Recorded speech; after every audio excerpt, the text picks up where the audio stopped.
Totoo ba, Papa Dan, manliligaw ka na? Hindi po.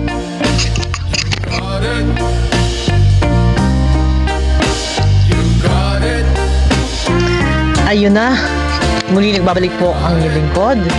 Ayan, isang mapagpalang araw po sa ating lahat, no?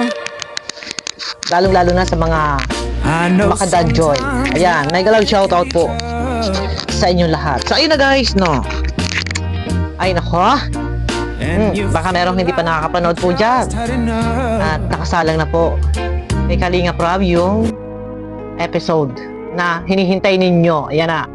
Dito guys, ang topic natin, meron pong mga nagtatanong, marami nagtatanong at alam nyo naman siyempre marami na yung kinikilig, marami na talaga yung nag-aabang, marami na yung sumusuporta, parami ng parami marami ang mga nagpapaabot din ng pagmamahal. Ayan, shout out muna sa aking mga kasama sa Danjoy Kilig Overload. Ayan, mabuhay po tayo mga sis, no? Eto na, dahil sobrang dami ng mga kinikilig, meron mga nagtatanong. Pasensya na, may kalingap dan at ako'y kumuha sa iyo. Naging interesado lang ako sa iyong binigkas ngayon, kanina sa live mo. Pasensya na, naging interesado lang ako. Doon sa tanong, ang tanong, ayun na, kung ito ay patungkol doon sa ligawan. Ito guys, basahin po ninyo, pakinggan po ninyo. Totoo ba, Papa Dan, manliligaw ka na? Hindi po, wala pa pong ligawan. Kasi Ayan po yung tanong. Ang tanong, totoo ba Kalingap Dan na maliligaw ka na? Pero sinagot ni Kalingap Dan, direct to the point. Walang ligoy-ligoy. Walang pasakalye. No. Ayan, no. Ito guys, nakakatuwa naman. Teka. Maganda naman yung tanong. At iyang tanong na yan, iyan po ay gusto din malaman ng ating mga minamahal na viewers kung meron nga bang ligawan na magaganap. Ito bang kanilang love team mahantong ba doon sa ligawan na magiging sila kagaya po ng Rochelle? Yan, maganda tanong yan kasi meron iba na talagang sobrang nakinikilig at ang gusto nila ay magkakatuluyan, magiging sila. Pero teka muna pakinggan muna natin kung ano ang kasagutan po ni Papa Dan. Eto guys, no, wait lang ha. At aking isi-save muna dito sa CapCut para play stop tayo, hindi tuloy-tuloy. Maganda naman yung sagot. Direct to the point. Walang ligoy-ligoy. Dito, walang paasa. Ito, pakinggan nyo na nga at nang bago ako magsasalita dito, ay kayo na mismo ang teka, ano ba naman to cellphone kong ito, guys? Medyo nagluloko. Nagluloko na po ang aking cellphone at ayaw na pong gumana. Ayan. Hindi naman lowbat o talaga lang naghahang talaga. Wala tayong magagawa. Wait lang. Ayan, tuloy tayo. Eto na, pakinggan po ninyo. Pasensya na guys. At ito, ang ginagamit ko medyo naghahang. Ito na, pakinggan nyo ang tanong at ang sagot. Ano ang tanong? Wait po, narinig nyo na ang tanong, wala pang sagot. Ito ang malinaw na sagot. Direct to the point. hindi po, wala pa pong ligawan. Kasi syempre, focus si Joy sa pag-aaral. Dito po tayo para supportahan yan si Joy. Hindi para out of direction, di ba? Dapat straight lang tayo sa kanyang patutunguhan. Focus si Joy sa pag-aaral. So, ayaw niya ng medyo ito ay makakaabala sa pag-aaral. Maganda. Focus si Joy sa pag-aaral. I-set aside muna. Aligawan. Strike ang parents. Pero marami naman ang may gusto. Hindi naman sa strike po. Marami kasi yung gusto ay sobrang talagang kinikilig sila. Lalo, naghihigpitan ng kamay yan ha. Ano yan? May pisilan ng kamay? Pisil lang kayong kamay dyan ha. Ay, Diyos ko. Ito. Focus daw sa pag-aaral. Bakit mo pinipisil yung kamay ni Joy? Anong ibig sabihin doon? May papisil-pisil kayo ha. Hindi natin nire-reactionan yun guys. Panoorin nyo po. Ano ibig sabihin nun? Ayusin. Ayusin niya. Kalingap doon ha. Hindi daw. Maliligaw. Walang ligawan. Pero pinipigaban. Ano ibig sabihin nun? Kalingap doon. Ay, siya. Ayusin. Ay, tuloy. Focus si Joy sa pag-aaral. Dito po tayo para supportahan yan si Joy. Hindi para out of direction, di ba?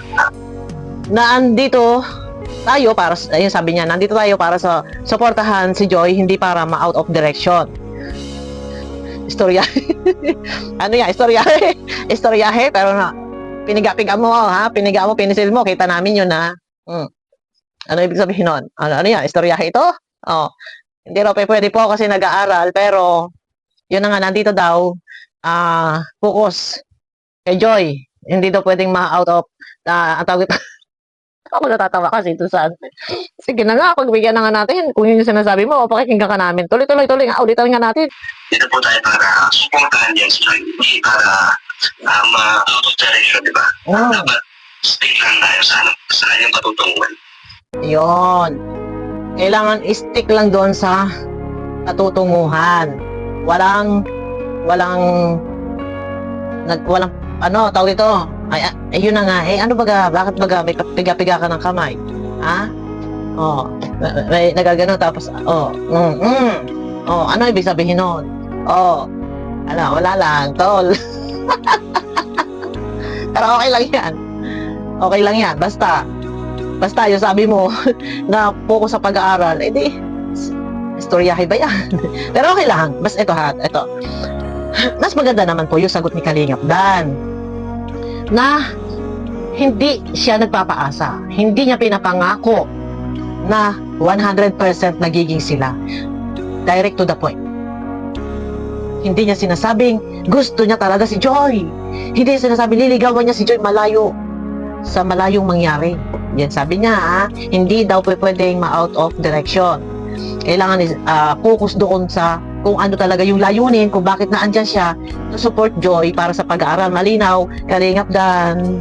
Napugi naman ni Kalingap Dan dito. Kaya naman talagang ikaw ay pinagkakaguluhan at talaga naman kaya ikaw ay ang mga ano yung nagkakawendang-wendang kayo naman Teka muna guys. Kaya ang daming hindi nakakamove on kahit sang anggulo. Ayan, sandali, kahit sang anggulo mapapikit, mapa side view, mapaharap, mapatalikod, di ba, mapatingala. Talaga naman ayun na, alam ko tayo ayun lang. Maganda. Ito guys, serious tayo. Maganda yung sagot ni Kalingap Dan. Sa mga umaasa, teka muna po ha. Sa mga umaasa dyan, teka muna. Malinaw po, sabi ni Kalingap Dan, nandito siya para support doon sa pag-aaral ni Joy. Hindi kailangan mawala doon sa kung ano talaga yung target. Ang target doon is makatapos ng pag-aaral si Joy. Nabanggit na din naman po niya sa kanyang live before. Hindi niya maipapangako na 100% magiging sila. Kaya kiligin lang po tayo ng kiligin dyan. Pero ako'y nagpapaalala, mga ate, mga lola, mga lolo, mga tita, mga nene. Ako'y nagpapaalala, libre ang kiligin. Wala pong bayad yan. Pero baka kayo umasa. Basta strict ang parents. Mas stricto si Kalingap Dan. Bawal. Mas stricto si Kalingap Dan. Bawal manligaw. Paano yan? Stricto Hindi daw po pwedeng ma-out of direction. Paano gagawin natin ito? Kung mismo si Kalingap Dan na po yung nagsasabi na hindi daw pwedeng manligaw. Paktay tayo nito. Paano yun? Paano yung mga, pabihira ka naman Kalingap Dan. Paano naman yung mga kinikilig? Paano naman yung ang gusto ay sila? Sige, sagutin mo ito. Yung ang gusto ay sila. Ang gusto ay ang gusto sila. Ang gusto ay kayo ang magkatuluyan. Paano? Paano ang buhay? Ay aray. Ang mangyayari niyan aray, naku. Ay tayo. Yun lamang. May maaasahan o wala? Sagot. Kalingap Dan. May maaasahan o wala? Oo, hindi.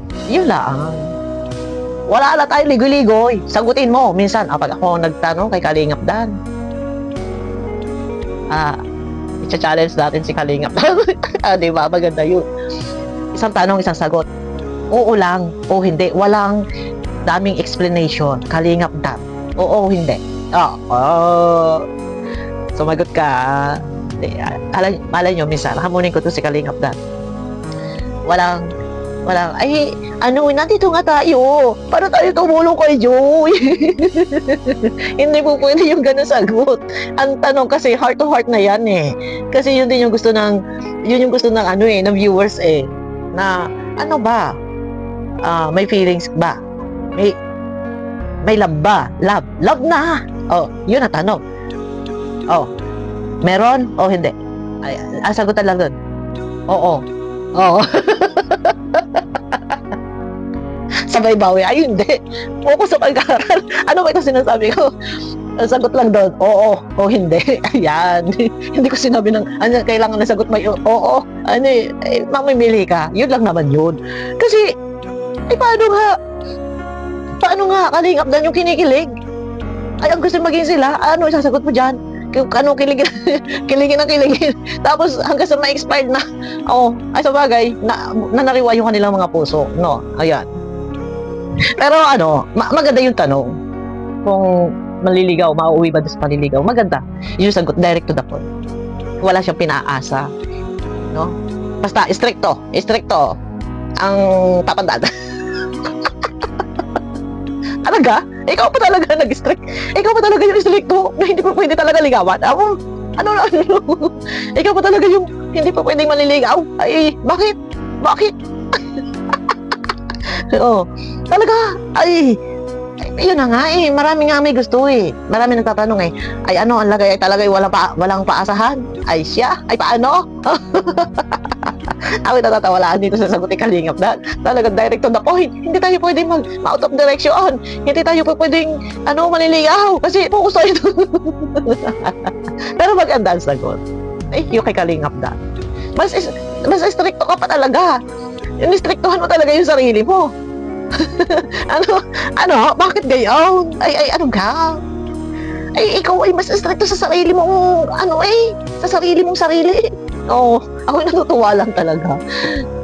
Ayan. Ayun na. Ayun na guys. Napakaganda naman ang sagot ni Kalingap Dan.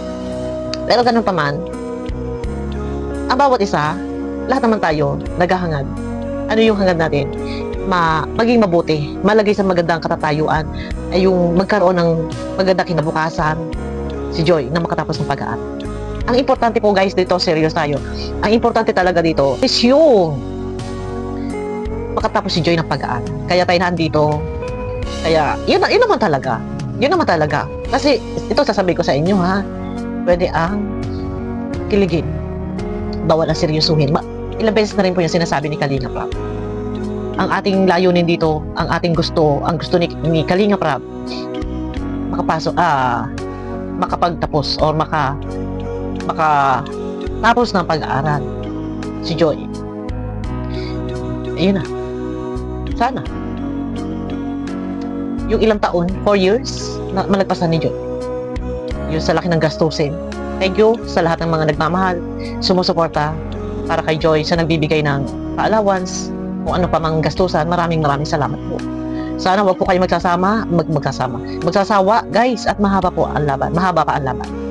And sa aking mga kasama sa Danjoy Kilig Overload, maraming salamat po dahil ako ay sinusuportahan nyo sa group chat.